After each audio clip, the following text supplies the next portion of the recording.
মই আজি গোটেই অসমবাসীক এটা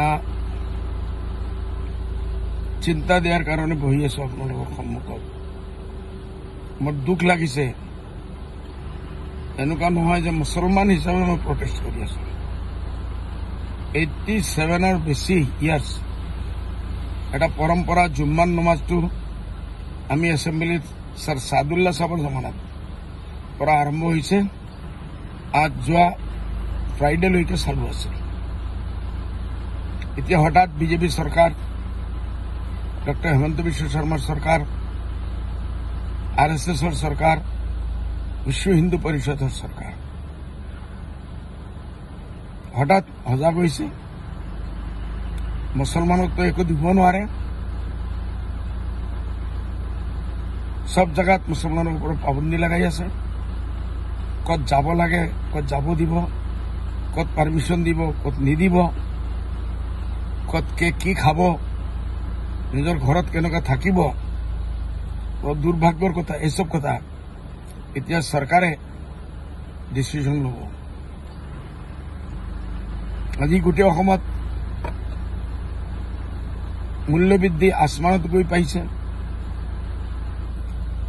ফ্লাডৰ মামলা, গুৱাহাটী নিৰাপত্তা নাই। গুৱাহাটীত ফ্লাডৰ কাৰণে মানুহ ঘূৰিব নোৱাৰে। লাখ লাখ বিঘা মানুহৰ ধুবুৰী, গোৱালপাৰা, বৰপেটা, মাজুলী সব জায়গাত ভাঙি আছে। চৰকাৰ সেইটো কৰাৰ চিন্তা নাই। এইসব সমস্যা নহয়। চৰকাৰ হাজাৰ হাজাৰ ক্ষেত্ৰত ফেইল হৈ আছে। এইটো চৰকাৰৰ কোনো চিন্তা নাই। এটা জুম্মান নমাজ বন্ধ হ'ব লাগে। এইটোৱে আমাৰ সবচে ডাঙৰ সমস্যা অসমৰ, ভাৰতবৰ্ষৰ। কিন্তু দিল্লীত বিজেপি চৰকাৰ, ইউপিত বিজেপি চৰকাৰ, আমাৰ অসমত RSS চৰকাৰ। এইটোতো এক না একদিন বন্ধ কৰিব, আমি জানো। আমি আমাৰ মুছলমানসকলক এটাই আহ্বান দিব, আপোনালোকে এইটো লৈ হৈ হাল্লা কৰিব নালাগে। আৰু বেছি দিন নাই, এই চৰকাৰটো যাব, নতুন চৰকাৰ আহিব। আপোনালোকে কেবিনেটৰ ডিচিশন লৈ আকৌ একবাৰ নমাজটো আৰম্ভ কৰি দিব। এইটো কোনো ডাঙৰ কথা নহয়। চৰকাৰ আহি আছে, গৈ আছে, আহিব, যাব। কোনো চৰকাৰে ভাবিব নালাগে যে আমি চিৰস্থায়ী আহি পাইছো। দিন বদিন ৰুলিং পাৰ্টিৰ পজিশ্যনটো বেয়া হৈ আছে। ভিতৰুৱা কেছকাল আৰু বহুত প্ৰব্লেম চলি আছে। চৰকাৰে যোৰহাট যাব নোৱাৰিব, মিয়াসকলে কাম কৰিব নোৱাৰিব, আমি বন্ধ কৰি দিম। অমুক এৰিয়াত যাব পাৰিব, অমুক এৰিয়াত যাব নোৱাৰিব। এইটো গোটেই অসমত এটা ডাঙৰ দাঙ্গা ফাসাদৰ লাইনে মুখ্যমন্ত্ৰী হিচাপে লৈ গৈ আছে। ইলেকশ্যনৰ আগত, 26ৰ আগত, পঞ্চায়তৰ আগত কোনো ইস্যু নাই তেখেতৰ আগত। এটাই ইস্যু আছে, মিয়া, মুছলমান, হিন্দু।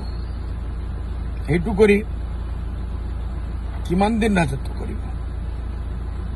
এইটো স্থায়ী পলিচি নহয়। চিএম সাহেব,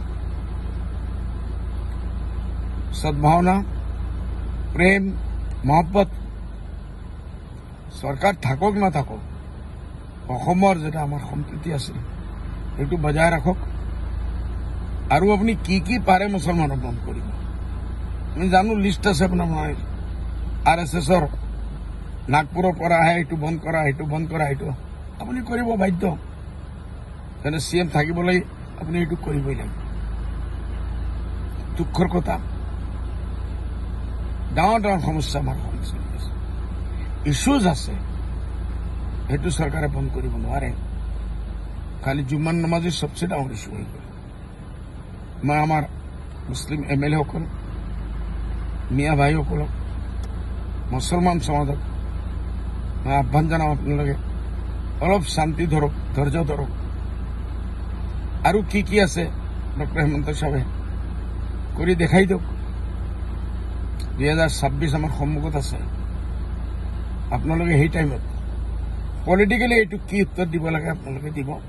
মোৰ আশা আছে এতিয়ালৈকে আপোনালোকে অসমত শান্তি ৰাখিব, এইটো লৈ হাল হুষ্ট নকৰিব, এইটোৱে মোৰ আহ্বান।